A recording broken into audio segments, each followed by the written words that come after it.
Good evening, everyone. Thanks for joining me, Dorothy, on Through an Orthodox Christian Lens. It's October 17th, 2025.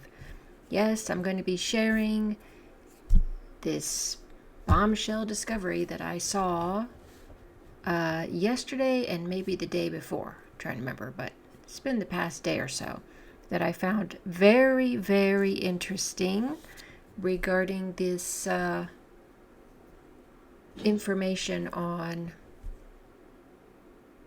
searches regarding the Charlie Kirk assassination and the people that have been named or involved in this case. And so I'm going to first off show you a couple pictures that you're probably very familiar with if you're following this case. I apologize for some folks who aren't really interested in this, but for me, I've explained why I'm interested in my past videos. But I'm going to go back to these two pictures of the guy on the stairwell, on the stairs at the campus that is supposed to be Tyler Robinson. So I'm going to show you this one first. If you recall, this is supposedly Tyler walking up the stairs, and this one I think is going into the tunnel to get to the parking garage area to go up these stairs. And he doesn't have a backpack on, by the way, here. Okay? That's important to notice. He's wearing sunglasses, as we see here. I assume those are sunglasses as well. He looks pretty tall and lanky here. Looks like cell phone here or something or there. Definitely no gun. Okay. So we see this. Now look at this other picture that is has been saying that this is the same guy. Okay. I don't know how that can be, because as you can see, this person looks, I think, a bit more squatty than the one we were just looking at. They don't look like the same person. And then another thing is he has a backpack on, and again, it doesn't look like he has a gun anywhere. Okay. Another thing is, when you look at these really closely, he just looks more lanky compared to this guy. His hair looks different. It doesn't look the same exactly. Okay. There's just differences here.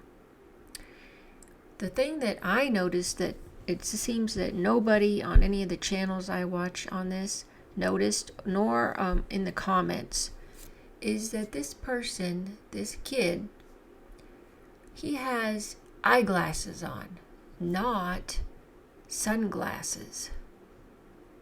And every picture of Tyler Robinson, he does not have eyeglasses on.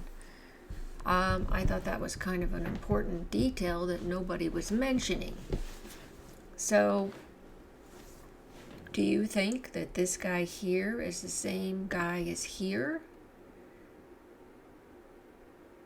His face looks more long and thin, and of course we can't see him really well, but he doesn't look like the same guy. And again, he's wearing glasses.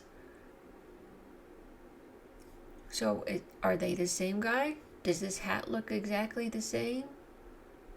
I don't know. I know it's lighter in that picture than it is here, but do they look like the same person to you?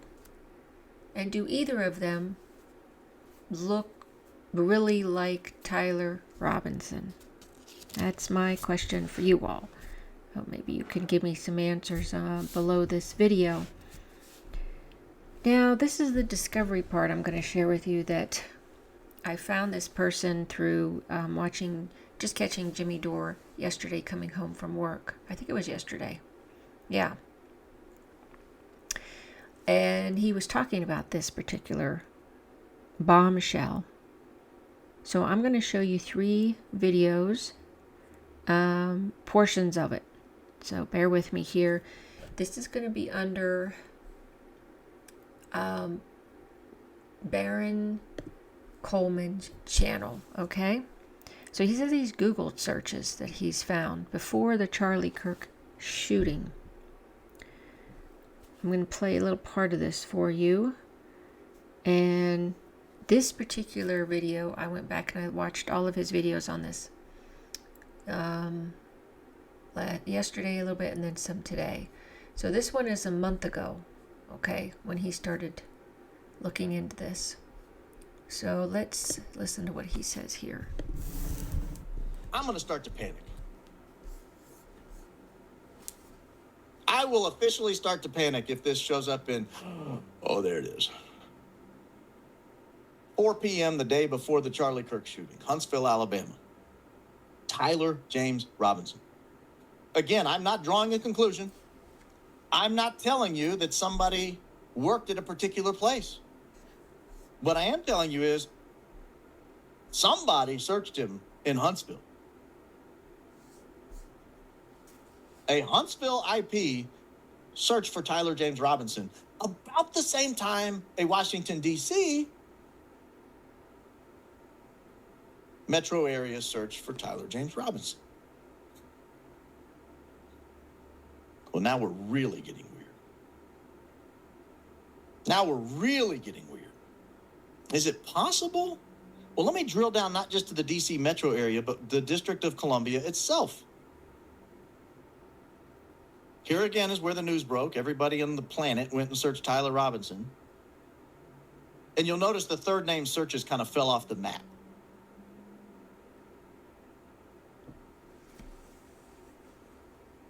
But look at that. Look how strong of a signal that is in Washington, D.C. the night before the Charlie Kirk assassination.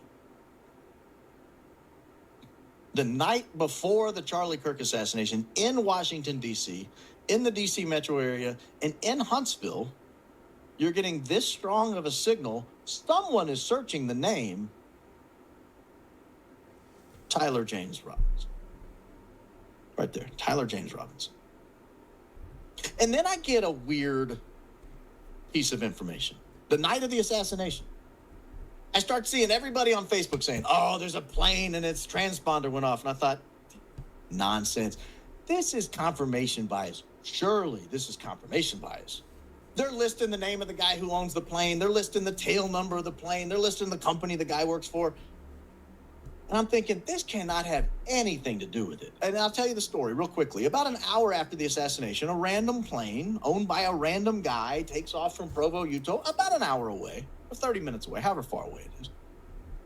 And it flies south, and it looks like it's heading towards Arizona. But before it gets to the Utah-Arizona border, it looks to me like it turns its transponder off, based on the flight pattern. Again, I cannot confirm all that. I wasn't on the plane, and I am not an aviation professional, going solely by what people were saying. But when I got those hits on Tyler James Robinson, I thought, I gotta look. I gotta know.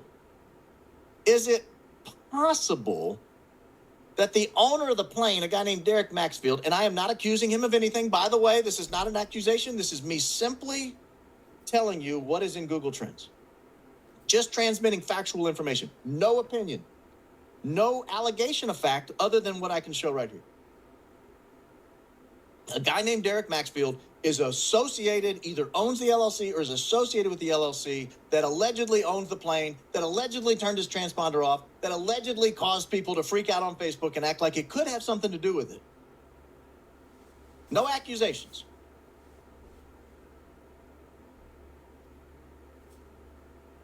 But I do the Google Trends search anyway, in Washington, D.C. area. And I see here where everybody starts freaking out, saying that the transponder got turned off. I think, what the hell is this?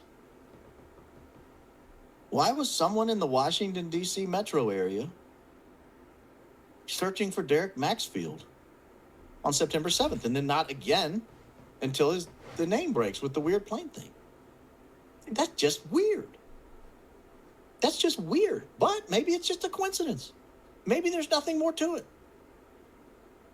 This is easier, I think. Well, that's just the Washington, D.C. metro area, though. Maybe it's people in Maryland. So let me drill down and see Huntsville, Alabama. Lo and behold, there's this Huntsville connection again.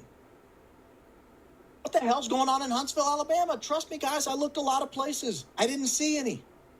I cannot tell you without a doubt there's not a single hit prior to the shooting anywhere else, but I can tell you I looked a lot of places.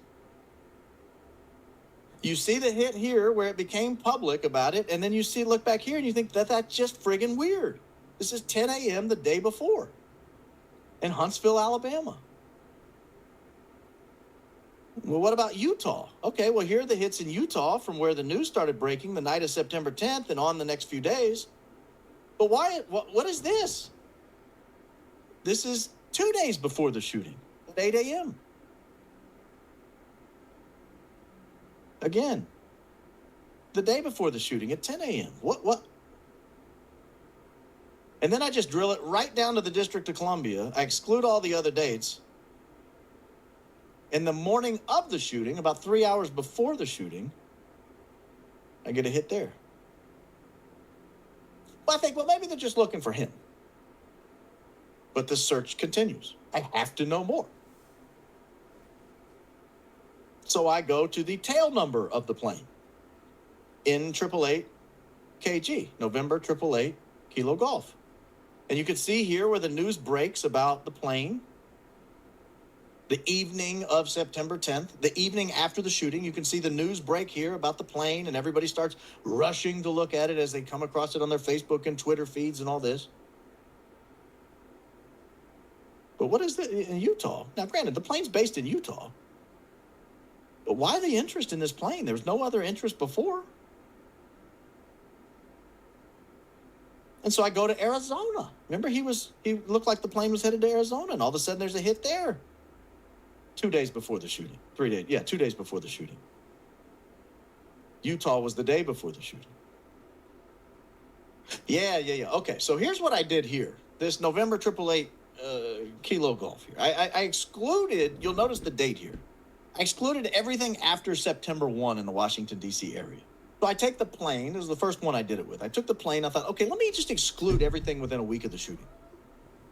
The shooting took place on September 10th. I go back and I say, arbitrarily, I'm going to just select September 1 for no reason whatsoever.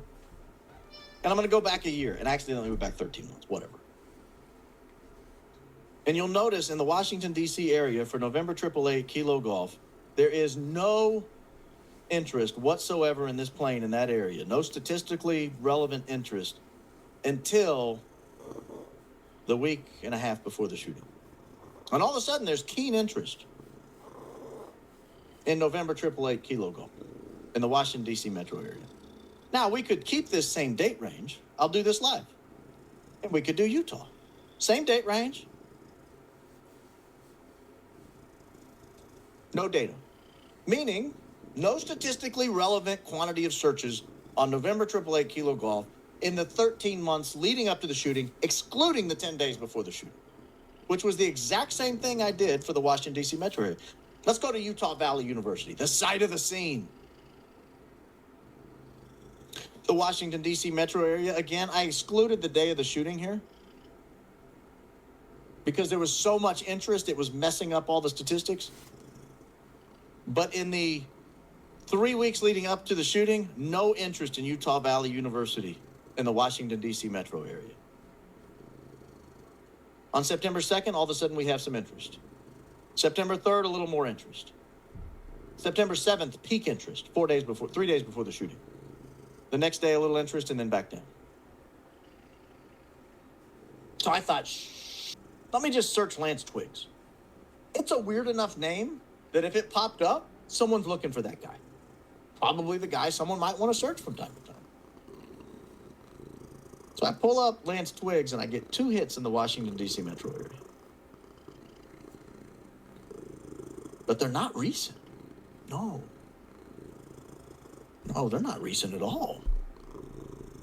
This is from January of 2023. This is almost 3 years ago. And I get another little blip here towards the end of 2023, almost 2 years ago. Were they checking him on his his time on the dark web. You know, that's a really nasty. I've heard it's really horrible, that site, whatever it is, because I had a friend whose son was actually, the police came to their house and arrested him for being on the dark web doing whatever, I don't know, they accused him of. And my friend, she lives in California, she was shocked, but they just took him away. And it was just the most shocking thing. So I'm sure they monitor people that are in that, because there's a lot of criminal actions, I think, that go on in there.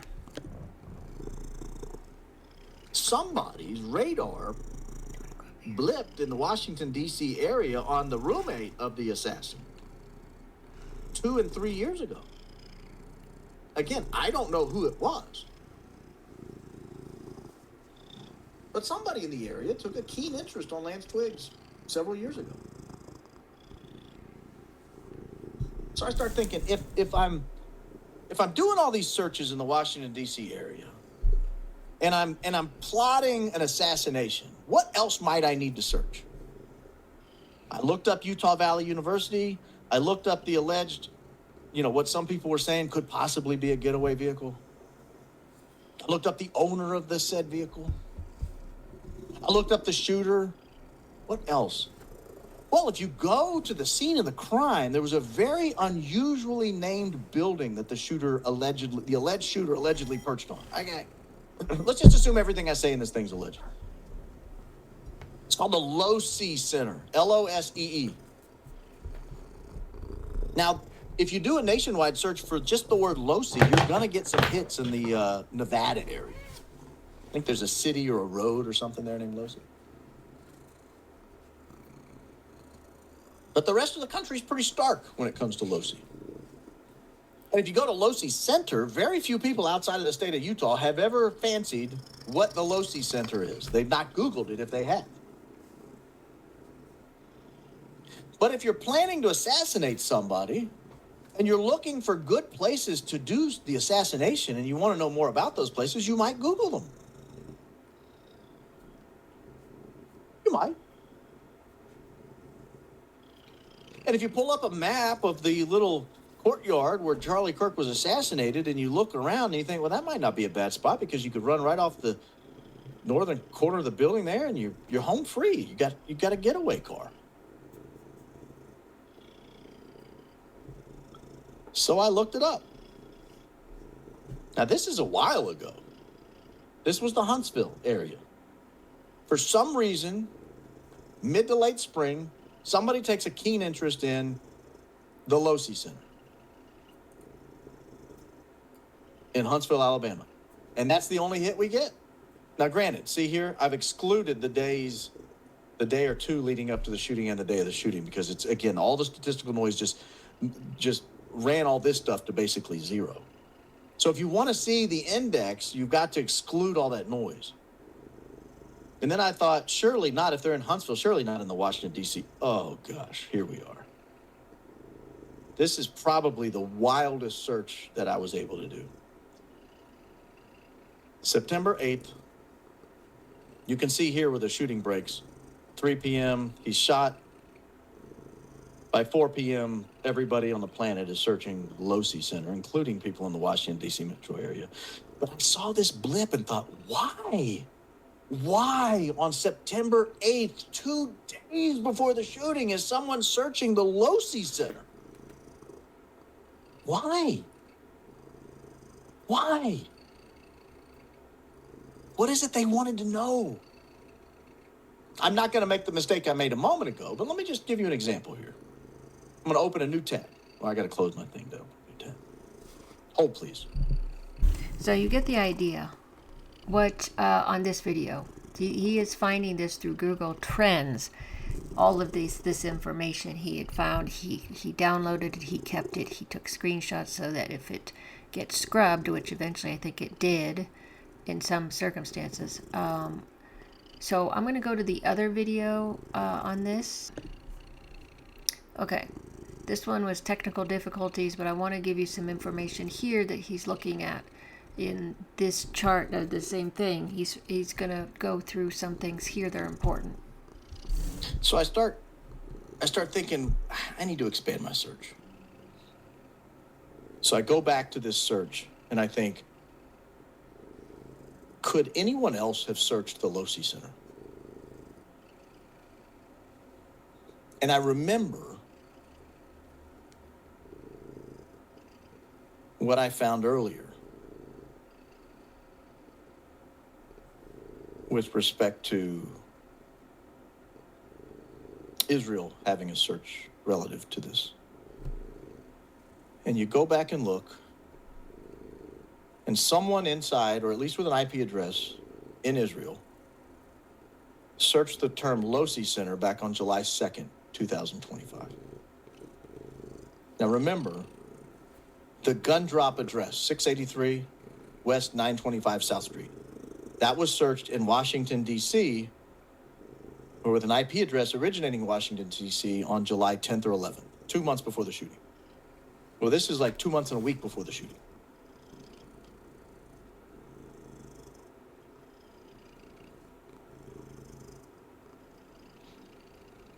And someone with an IP address originating in Israel, 2 months and a week before the shooting, searched Losi Center.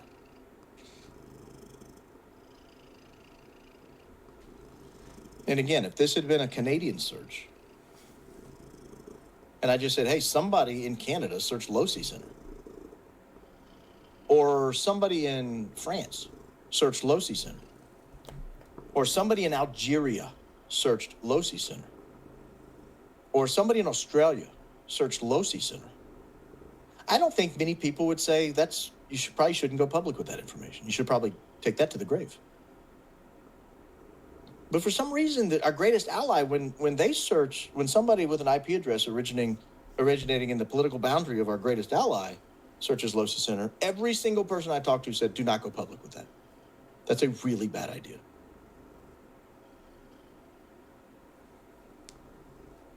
But I keep searching.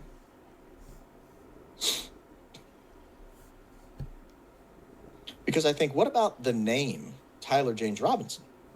If you're going to have a gun dropped at a certain location, if you're going to have a perch where this guy was alleged to be perched, surely you would want to know something about the guy, right?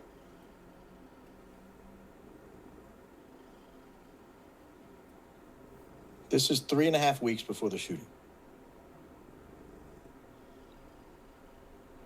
The full name, Tyler James Robinson, not searched any other time, but searched August 18, 2025. By Israel. 3.5 You weeks can't before see it. And now I think, I got to keep searching. I've got to know more. I rerun the search on the Losi Center, and I find out,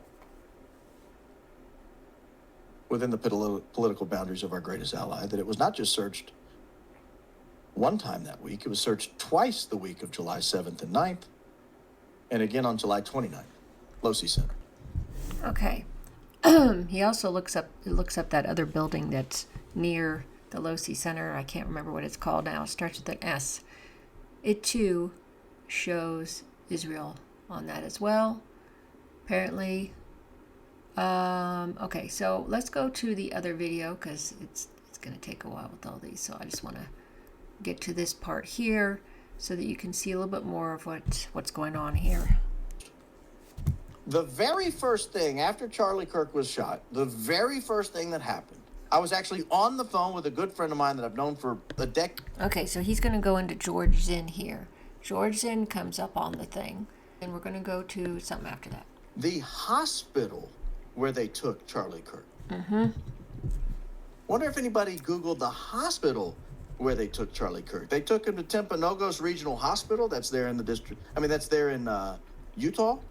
They have, I think, a campus in Orem, Utah. So I go District of Columbia. Here's where, again, on September 10th, 11th, right there, you see the searches for Timpanogos Regional Hospital, people looking for where they took Charlie Kirk. But you'll see this spike of interest in Timpanogos Regional Hospital out of D.C., and then no interest for 2 solid months before the shooting. But again, keep in mind that July 20 anchor date. Here we have a July 16, 2025. Mm-hmm. And then we have a July 3, and we have a June 28.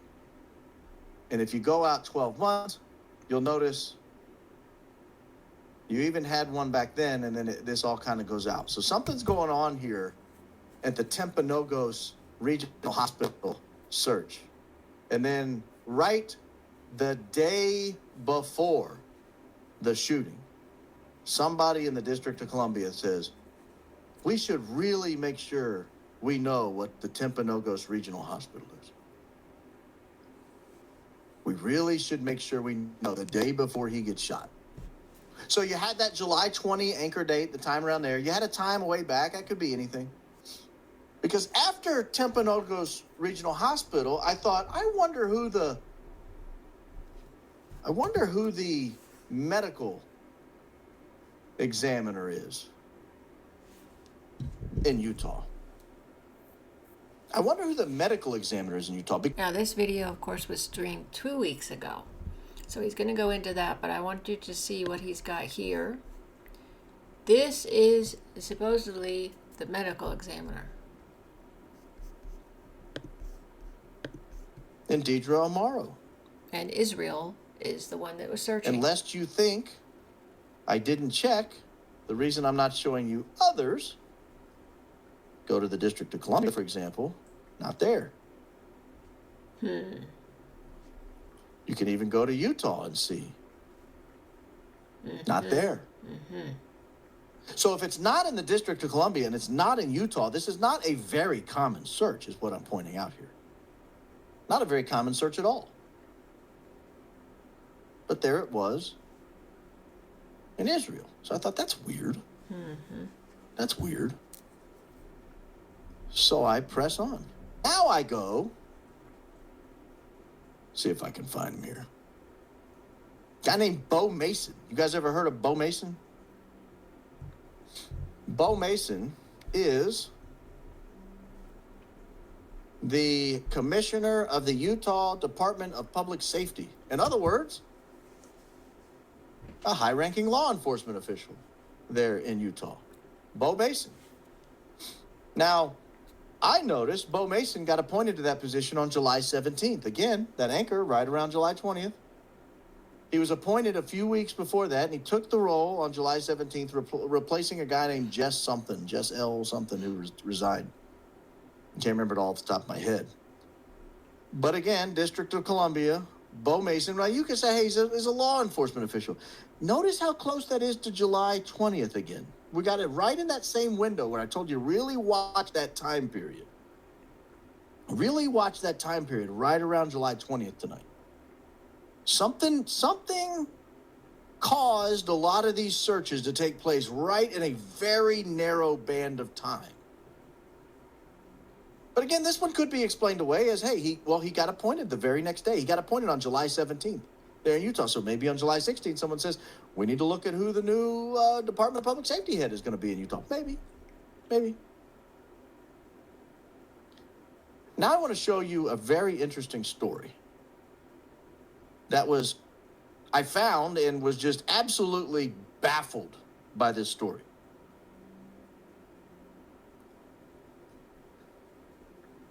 This is a guy named John Cullen.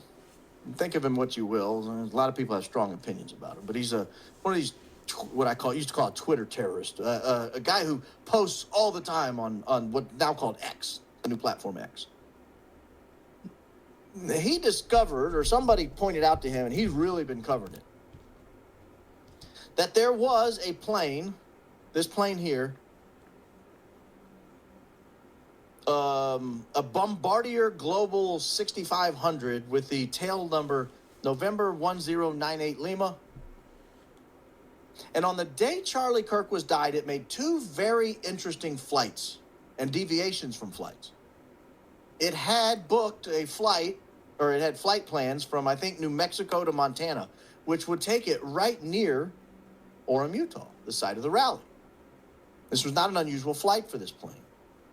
But on the day of the shooting, it actually dropped. This plane can go up to 51,000 feet cruising altitude. It's a U.S. spy plane, basically. And on the day of the shooting, it comes all the way down to 203 or 204 feet off the deck, off the ground, and it's flying at nearly stall speed. The first time it did that was heading north on its path to Montana. It deviates from its flight plan. It comes down to from 30 to 50,000 feet in the air. It comes all the way down to 204 feet, and it flies within 2 miles of the campus of Utah Valley University at 204 feet. You know how low that is in the air? 204 feet at nearly stall speed, like 113 knots or 118 knots. I can't remember. This right here says 129 knots where they picked it up. And then on the way back, and then it goes back up, and on the way back, 25 minutes after Kirk was assassinated,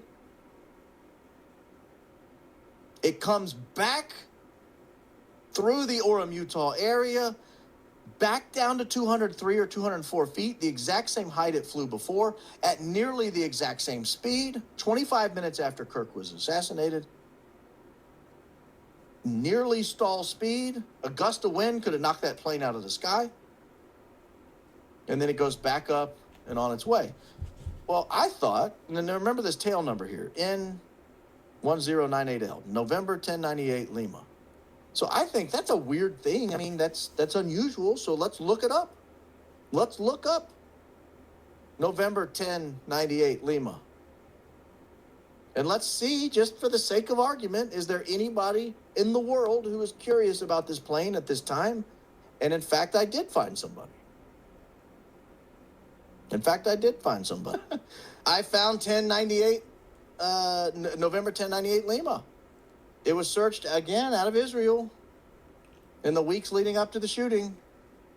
August 8th, a month and 2 days before the shooting, a month and 2 days before this plane does a very weird 200-foot flyby of the campus at nearly stall speed. Gee, that reminds me of the planes on 9/11 around the Pentagon that were practically on the ground, but stall speed, as he said, like right off the ground. Interesting. Now, we've learned since that this plane has the capacity to deploy drones. I've seen news articles, I've seen videos. This plane, this jet, is a U.S. government contracted spy plane. It has the ability to deploy drones. Somebody with an IP address originating in Israel, and again, we talked about all the ways that can happen, took an interest in this particular tail number about 32 days before Charlie Kirk was assassinated. Maybe it's related, maybe it's not. So we press on. Do you remember the stink? One of the major things the left did as soon as Charlie Kirk was assassinated. I mean, his body wasn't even cool yet. And they're already blaming Donald Trump and Kash Patel for it because, well, they traded out the special agent in charge there in Salt Lake City like a bunch of cowboys. They just going around firing people. Well, maybe we look into that. Has anyone in the world taken an interest in the old special agent in charge there in Salt Lake City? Yes, July 9th.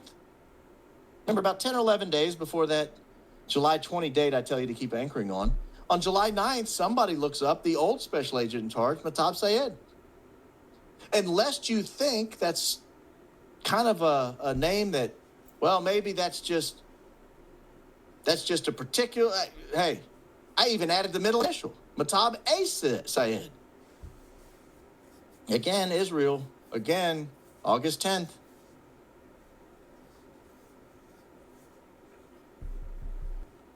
Who replaced him? Robert Bowles replaced him.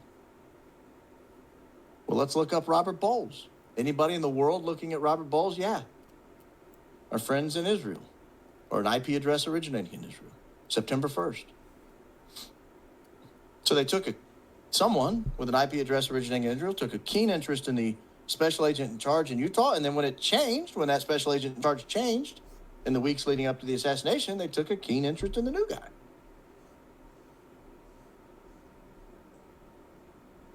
I don't know if I've done Utah yet, but on August 3, 2025, Hunter Kozak searched with an IP address originating in Israel. Now let's do the District of Columbia. Anyone within our nation's capital curious about this guy? No. Anybody inside the state of Utah curious about this guy? Only after the shooting. Only after the shooting. But our friends on the other side of the world, for some reason, took an interest in this guy.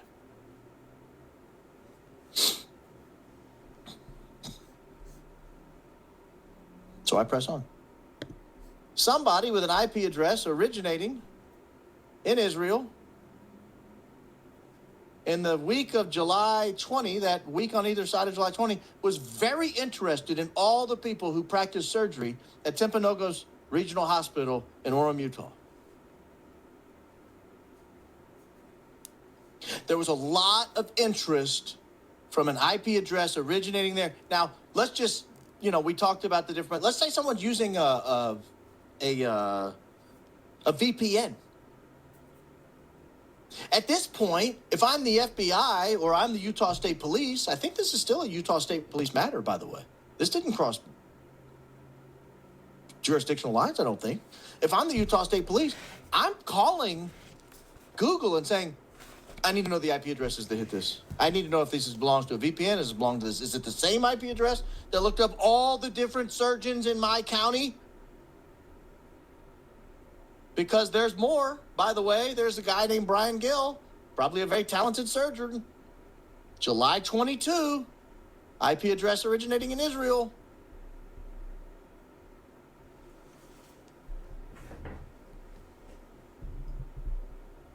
What about Richard Rasmussen? I'm sure he's a fine surgeon, a nice guy, probably a pillar of the community. Also searched July 14th. IP address originating in Israel, Richard Rasmussen. Again, if I'm the state police, if I'm the FBI, I have real concerns that my surgeons are being searched within a very narrow time window, like 7 to 10 days of each other. And I want to know, is it the same IP address looking at all of them? Because I want to know who the hell is so curious about my surgeons in my local hospital. If I'm the FBI, I might ask, is this related to an assassination where they rushed the body there and there was a surgeon that declared Charlie Kirk a Superman and claims he found the bullet and then signed the death certificate and there was no autopsy? And people may have been searching these surgeons? What about William Pugh? He's a fine surgeon, I'm sure. July 30th. About 10 days after July 20th, but by July 30th, there's still someone over there still searching surgeons. Now, it's possible there are even more surgeons that I couldn't find. That's possible. So, as you see, all the surgeons that he looked up that are at that, I can't pronounce that, Tupug, whatever, started with T, that particular hospital where they took Charlie Kirk, all of those surgeons were searched by Izzy. Also, that hospital was farther away and did not have a trauma unit that the other hospital closer by the campus had. Why they skipped that, don't know, but really fishy stuff going on here. So I want to say this is what he's been working on, which I found fascinating. So I'm sorry if I'm boring you with this stuff, but I found it fascinating. And the other thing I wanted to add was I asked questions here. Remember, on July 12th, 2025, Tucker Carlson slammed on Bill Ackman. He said, how do you come to a place where some of the least impressive, most useless people who have no actual skills become billionaires? How did Bill Ackman get $9 billion? A pretty impressive guy. I know him. No. And then there was that Dave Smith one. Now look at this date. The debate between Josh Hammer and Dave Smith took place on July 16, 2025. Around this time when they're doing all of this searching of the hospital, the surgeons, some of the people, the new chief or whatever, the police guy that he mentioned, all that was going on then. Last thing I'm going to show you here is a video I saw today with regard to ex-CIA officer Kevin Shipp. He's kind of like a whistleblower. He was on Mario Nawfal's show, and I want you to hear what he has to say, since he, CIA didn't treat him well. You should watch this whole video on what happened to him, but he's going to ask a question regarding the Charlie Kirk assassination, and he's giving his ideas right now. Now, coming where I come from and having seen so many fabrications of single assassins and other things, which is a CIA favorite, always a single boogeyman, something's not adding up. And I want to see the bullet. Where's the bullet? Well, it bounced off his spine and lodged just under the skin. I hate to laugh, but 6 rounds don't do that. But anyway, let's say it did. Let's see the bullet. Let's match the bullet with the gun. Let's see, as a criminal investigator, let's do like they should have done with 9/11. Let's do an actual, authentic criminal investigation of this and look at each pieces of these data that the American public, people and weapons experts are bringing out and showing everybody that apparently the FBI missed, which is doubtful. But people are now demanding, okay, I'm not buying this. Let me just put it that way, based on the evidence, even the evidence that they provide, I am not buying. What's your theory? I know we're just speculating here, but what makes more sense to you? Well, method, a motive, method, and opportunity in a crime. Who had the motive to take out Charlie Kirk in such a surgical fashion? Now, again, this is just me. Looking at all the facts. I looked at his speeches before the event happened. Charlie had just come out, and he made a pretty dramatic statement on the PBD broadcast saying, questioning October the 7th. Now, I'm not doing that, but Charlie said, and he's right, I've been to Israel multiple times. I've been there 4 times. The IDF is all along that border where October the 7th happened, and that night they were gone. They weren't there. Why? Was security lifted by the government as a pretext? He just asked that question. But asking that question put the entire Israeli government in an uproar, not to mention Mossad agents who will kill you before they'll look at you. And then he'd come out a couple of other times stating that he was no longer supporting Israel and what they were doing in Gaza any longer. He started questioning AIPAC and other things like that. And then just a month later, he's surgically taken out. Now, who's got the motive? Because Israel and AIPAC were starting to take heat from all over the U.S. public, and even Marjorie Taylor Greene and others in Congress were starting to question the power that the Israeli government has over our government, and starting to press for Israel to be held accountable, and the funding that we've been giving them not to just be given, them manipulating Congress, and which is all true. But Charlie had just come out and started discussing those things. And then just no more than a month later, Charlie is taken out. Motive? There's your motive. Method? They can do it. Opportunity? Charlie was sitting essentially in a fishbowl. He had a security detail around him, which you and I have alluded to earlier, is not going to stop an intelligence agency from taking you out. It's just going to ID you by the people that are around you. But they had the motive. They had the method to do it, sophisticated firearms techniques, and they had the opportunity. Charlie was sitting right out there in the open. That's just my opinion. I'll tell you why, and I'd love to get your thoughts on it. I'll tell you why I just think that it just wouldn't make sense for the Mossad to be behind this or Israel to be behind this. Why would the CIA allow this, number one? And number two, why would they target someone? There's a lot of people that are anti-Israel, a lot more vocal than Charlie. Charlie was hinting that he might... what he said 2 days ago, I think 2 days before he was killed, leaving no choice but to leave the pro-Israel cause. That was just a message. Maybe he was just letting out some steam. But that's very different to, leaving the Israel cause versus someone like Tucker Carlson, Candace Owens. Tucker's much bigger mic, who are a lot more vocal, and that's all they do is kind of criticize U.S. foreign aid to Israel. And again, disclaimer, I was with Anna Kasparian yesterday, always put a disclaimer, these people don't hate Jews, they're critical of Israel. Any person that loves their country, want their country to do well, their country to have universal health insurance, and not another country they're giving aid to, but putting that and not spending trillions of dollars on foreign wars. Putting all that aside, because I'm very critical of the amount of influence Israel has on the US. I'm not even American, but when I see the world's biggest democracy get into so much debt, my country, Australia, is a democracy and ally to the US, will suffer if the US falls. Yeah. Putting all that aside, the reason I think it doesn't make sense for Israel is Charlie Kirk was a friend of Trump. You're killing the friend of a president and people around the president, a friend of MAGA, a friend of many members of Congress, so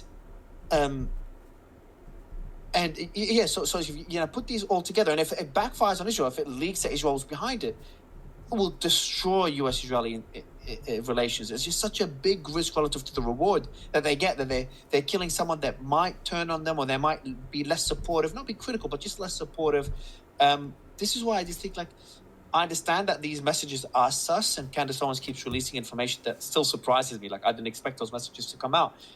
And maybe you could kind of counter my point here, is that would the CIA be complicit in something like this, especially considering Charlie Kirk being an American citizen, number one, and number two is isn't there red lines for any foreign intelligence? Wouldn't there be a red line for the CIA? Hey, you can do anything you want to anyone, but not to an American citizen, and not to someone who's friends with the president. There is no red line for the CIA. We'll start there.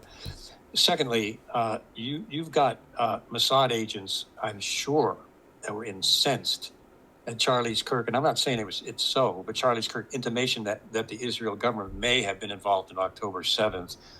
And you've got a Mossad agent that has the ability and the means that is incensed by that and wants him gone. That certainly could happen. Now, let's remember, too, that Charlie, and I admired him for this, Charlie came out and did a full panel on Epstein, the whole shebang, and brought Tucker Carlson in on that and discussed the Epstein case and the fact that it was being covered up and it was being hidden, to the point where President Trump himself called Charlie and told him to back off and drop it, and Charlie did. So that's just another piece in this whole puzzle as to why someone with the marksmanship ability would want Charlie taken out in such a sophisticated manner. So he had made some enemies. Now, would the CIA do this? I don't think the CIA was involved, although there's no red line with the CIA. They would do it. I didn't see Charlie as a threat to the CIA. Now, remember, please, the CIA and Mossad, and I worked with Mossad when I went over there with the deputy director into Israel. Mossad and the CIA, in many cases, are joined at the hip, like brother and sister in intelligence and in operations. But they're also enemies. Some of my biggest espionage cases were attempted Israeli penetrations of the CIA. But Mossad and the CIA work together on a lot of very deep cover operations. Do you think that that Mossad? Look, one question that I still struggle to answer is how much influence Israel has over the U.S. Now, my explanation is, and I see you jumping in already, so you have a lot to say on that. So the way I look at it, from what I understand so far, and I'm still learning as I go, is that obviously a lot of influential people and wealthy people in the U.S. that are of Jewish heritage, and Jews just want their country of their own, especially after the massacres of World War II, the genocide of World War II, and so that they have a connection to Israel. So even though they're American citizens, they also want their homeland to break the U.S. You could trick them into a war in Afghanistan and weaken the U.S. You can spread them thin across Ukraine and the Middle East and South China Sea and drag them into all these different wars. But you cannot blackmail America or American politicians or American the director of the CIA or the FBI. Am I too naive? Yes. Sure you can. Of course you can. And I've been a big supporter of Israel for years, and I've been there 4 times. And as a matter of fact, I went there when I was a CIA officer on official duties, and the CIA and Israel and Mossad were very close. I was there. But the issue is, would the Mossad blackmail somebody in the United States? The answer to that question is yes, they would, as the CIA would blackmail some other political figure in this country or another one. And I just tweeted this out 4 days ago. People need to understand there's something called the Masada complex, been part of Israel's doctrine since its inception. Now, Masada was a group of Jewish resistors that withheld the Romans up on the top of this flat mountain and kind of made themselves a little fortress there with the Roman soldiers encamped around them. And it was certain death for them to resist that. And they all hunkered down. And as the Roman soldiers came up to Masada, they all died as martyrs and heroes. Well, part of Israel's doctrine is the Masada complex, where they will defend and protect Israel, even to Israel's own demise, whatever it takes. That's how Israel thinks. That's how Mossad thinks. So they will do anything to protect Israel and its safety because of what they've been through, obviously, the Holocaust and all these horrible things. Israel will do anything. And Mossad, we think the CIA has no morals. Even the CIA has some constraints. Mossad has no constraints. So we can't, as human beings, we want to believe the best, and sometimes that can be a weakness or a mistake. I mean, it's a good trait, but it can be a mistake. That Israel will do anything. They will blackmail anyone they have to, including a U.S. politician, for the support of Israel. Well, so he says the CIA at least has some restraints. But Mossad is totally immoral and doesn't have any restraints. And they definitely would do this. As what his view is on this. His opinion on this. And then you have all these search things that Baron Coleman, I suggest you follow his channel. Baron Coleman said, all these weird hits in the Google Trends search before that time period. And he searched a lot of different things too. I just didn't have time to put all that in there because I've been going on for so long as it is. So, hopefully you got something out of that.